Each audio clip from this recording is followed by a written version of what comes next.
আমার হাতে এটা কি বেলুন। বেলুন। এই বেলুনটা আয়তনকে কমিয়ে দিতে পারবে সমস্যা বল। সবাই, না তুমি পারবে তাই তো, আর কি?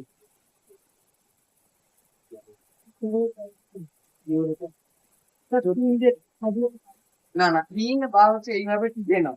এটার আয়তন কি হবে, অন্যভাবে কি কমিয়ে দেওয়া সম্ভব? ঠিক আছে, দেখা যাক তাহলে কমিয়ে দেওয়া সম্ভব। চলো, দেখো আজকে নিয়ে চলে এসেছি তোমাদেরকে পুরো এটাকে আজকে নিয়ে চলে এসেছি তোমাদেরকে পুরো আইসক্রিম ফ্যাক্টরি, এটা একটা কারখানা। হ্যাঁ, এটা নিয়ে চলে এসেছি। এইটা আমি কি করবো, এই যে এই জলটা দেখতে পাচ্ছ, একটু দেখাও এদিকে। এই জলটা পুরো -10 ডিগ্রি থেকেও আরো বেশি আছে, বেশি ডিগ্রি সেন্টিগ্রেড তাপমাত্রায় আছে। ঠিক আছে, এই বেলুনটাকে আমি কি করব এবার, এই ঠান্ডা জলের মধ্যে করে ডুবিয়ে দেবো। ঠিক আছে, দেখা যাক তাহলে এর আয়তনটা আপেক্ষিক ভাবে যতটা দেখছো এর থেকে একটু কমে দিতে পারি কিনা। ঠিক আছে, চলো, প্রচুর ঠান্ডা, তো বেশি সময় রাখতে পারবো না, যত সময় রাখতে পারি তত সময় দেখাচ্ছি। ঠিক আছে, চলো। আর সম্ভব নয়, এত সময় ধরে রাখা সম্ভব নয়। হ্যাঁ, এবার উঠ করছি, দেখা যাক যে এর আগের থেকে এর আয়তনটা কমেছে কিনা, আমার হাতই জমে যাচ্ছে।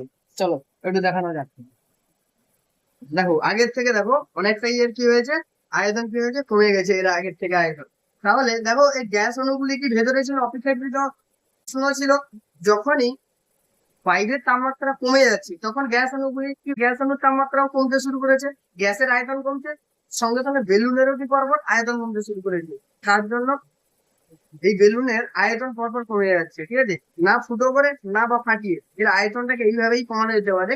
তবে খুব ভালো যে এটি কোন সূত্রকে ফলো করছে, কোন সূত্রকে মেনে চলছে, এই প্র্যাকটিক্যালটি কোন সূত্রকে প্রদর্শন করার চেষ্টা করছে। চলো কমেন্ট সেকশনে অতি অবশ্যই সবাই জানাও।